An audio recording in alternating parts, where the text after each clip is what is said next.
ചൂരൽമലയിൽ തെരച്ചിൽ എങ്ങനെയാണ് എന്ന വിവരങ്ങൾ അൽ അമീൻ നൽകും.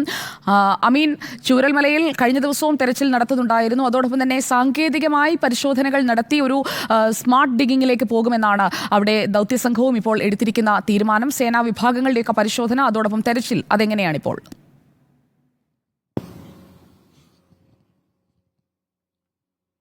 പുതിയ ചൂരൽമലയിലും മുണ്ടക്കയിലും ഇന്നും പരിശോധനകൾ സജീവമായി തന്നെ നടക്കുന്നുണ്ട്. ചൂരൽമലയിൽ ഈ പുഴയോട് ചേർന്നൊക്കെ മണ്ണ് മാറ്റിയുള്ള പരിശോധനകളാണ്. പല വീടുകളും മണ്ണിൽ പുതഞ്ഞിരിക്കുന്നതൊക്കെ നമുക്കിപ്പോൾ കാണാം. നമ്മളിപ്പോൾ നിൽക്കുന്നത്, ഞാനും നമ്മുടെ ക്യാമറാമാൻ ജിതിൻ ജോസഫും നിൽക്കുന്നത് ഈ പുഴയോട് ചേർന്ന് തകർന്ന ഒരു വീടിന്റെ രണ്ടാമത്തെ നിലയിലാണ്. അതിന്റെ ടെറസിലാണ് നിൽക്കുന്നത്. സമീപത്തുള്ള വീടുകളൊക്കെ മണ്ണിൽ പുതഞ്ഞു കിടക്കുന്നത് നമുക്ക് കാണാം. NDRF സംഘം, അതുപോലെ തന്നെ സന്നദ്ധ പ്രവർത്തകർ, സൈനികരൊക്കെ തന്നെ പല കോണുകളിൽ നിന്നായി മണ്ണ് മാറ്റി ഇപ്പോഴും പരിശോധിക്കുകയാണ്. ഇവിടങ്ങളിലൊക്കെ നമുക്ക് ദൃശ്യം കാണാം. ഇത് തൊട്ടു മുമ്പ് മണ്ണിനടിയിൽ നിന്ന് ഉയർത്തിയെടുത്തിയ ഒരു കാറിന്റെ ഭാഗമാണ് ആ ദൃശ്യങ്ങളിൽ കാണുന്നത്. അങ്ങനെ മണ്ണ് മാറ്റി പലയിടങ്ങളിലും ഇപ്പോൾ പരിശോധന തകൃതിയായി തന്നെ നടക്കുന്നുണ്ട്.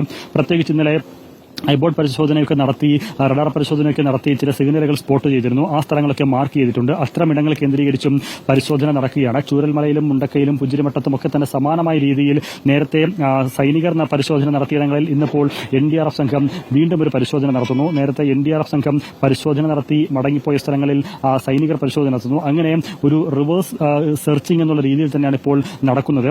കൂടുതൽ എന്തെങ്കിലും ലഭിക്കുമോ എന്നുള്ള പ്രതീക്ഷ മുൻനിർത്തിയുള്ള പരിശോധന അതെല്ലായിടത്തും തുടരുകയാണ്. എന്ന് മാത്രമല്ല, ഈ മുണ്ടക്കൈ ഭാഗത്ത് പലയിടങ്ങളിലും ഈ മൺകൂനകളിൽ നേരത്തെ തന്നെ പരിശോധിച്ച് മണ്ണൊക്കെ ഇളക്കിയിട്ട് മാറ്റി പരിശോധിച്ച് പോയ സ്ഥലങ്ങളിൽ ചിലയിടങ്ങളിലൊക്കെ വലിയ രീതിയിൽ ഈച്ച മുറ്റുന്നൊരു സാഹചര്യമുണ്ട്. മൺകൂനകളിലൊക്കെ വലിയ രീതിയിലുള്ള ഈച്ചയുടെ സാന്നിധ്യം അവിടെയുണ്ട്. സ്വാഭാവികമായും അത്തരം ഇടങ്ങളിലൊക്കെ തന്നെ പ്രത്യേകമായൊരു പരിശോധന നടത്താൻ കൂടി തീരുമാനിക്കുകയും ചെയ്തിട്ടുണ്ട്. കാരണം ആ ഭാഗങ്ങളിലൊക്കെ പരിശോധന ഏതാണ്ട് അവസാനിപ്പിച്ച് മടങ്ങിയതിന് പിന്നാലെ വീണ്ടും ഇത്തരത്തിൽ മനുഷ്യ മൃതദേഹ ഭാഗമൊക്കെ കിട്ടുന്നൊരു സാഹചര്യമുണ്ടായിരുന്നു.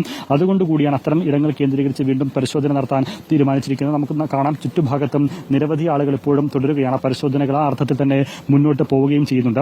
ഏതായാലും ഉടൻ പരിശോധന അവസാനിപ്പിക്കില്ല എന്ന് ഇന്നലെ സർക്കാർ വ്യക്തമാക്കിയിരുന്നു. പലർക്കും ഈ നിരവധി പേർ മരിച്ചു, നിരവധി പേർ ഇനിയും കണ്ടെത്താനുണ്ട്. അവരുടെ ബന്ധുക്കൾക്കൊക്കെ വലിയ ആശങ്ക ഇപ്പോഴും തുടരുന്നുണ്ട് എന്നുള്ളതാണ്. കാരണം പരിശോധന പാതി വഴിയിൽ അവസാനിപ്പിച്ചു പോകുമോ, വേണ്ടപ്പെട്ടവരെ ലഭിക്കാത്തൊരു സാഹചര്യം ഉണ്ടാകുമോ, ഈ പറഞ്ഞ പരിശോധനകളൊക്കെ പൂർണ്ണാർത്ഥത്തിൽ നടത്താതെ മടങ്ങുമോ, ചില ഭാഗങ്ങളിലെങ്കിലും ഒഴിച്ചിട്ട് മടങ്ങുമോ എന്നൊക്കെയുള്ള ആശങ്ക ബന്ധുക്കൾക്കുണ്ട്.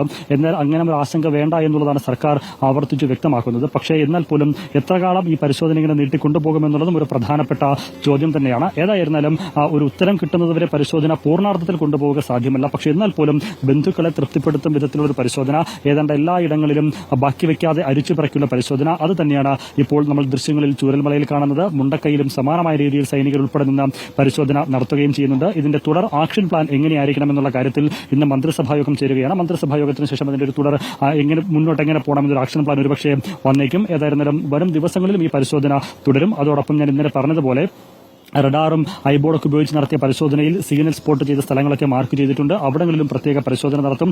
JCB യന്ത്രക്കൈകൾ ഉപയോഗിച്ച് ഇപ്പോൾ മണ്ണ് മാറ്റം നമുക്ക് കാണാം. അത് ഇന്ന് ആദ്യമായിട്ടല്ല ആ പ്രദേശത്ത് മണ്ണ് മാറ്റുന്നത്. നേരത്തെയും പല രീതിയിലുള്ള പരിശോധനകൾ നടന്നിരുന്നു. അതിന്റെ തുടർച്ച തന്നെയാണ് ഇപ്പോഴും പലയിടങ്ങളിലും നടക്കുന്നത്. ആ പരിശോധനകളിൽ എന്തെങ്കിലും ഒരു ഫലം ഉണ്ടാകുമെന്നുള്ള പ്രതീക്ഷ തന്നെയാണ് സർക്കാരിനുള്ളത്. അതിലേറെ പ്രതീക്ഷ ബന്ധുക്കൾക്കും നാട്ടുകാർക്കും ഉണ്ട്. സുജിയ.